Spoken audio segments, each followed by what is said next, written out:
click chemistry is one of the very powerful methodologies of forming chemical bonds, covalent bonds, under various types of conditions. And thus it has recently deservedly received a Nobel Prize. One of the several variations that fall into this category is the coupling between azides and alkynes.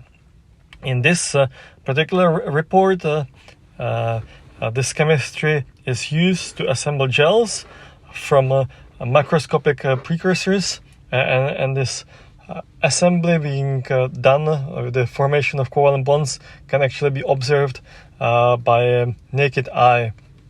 This makes it an interesting report on forming new gel materials, and it is worthwhile having a look at. Thank you for your attention, take care, and see you again next time.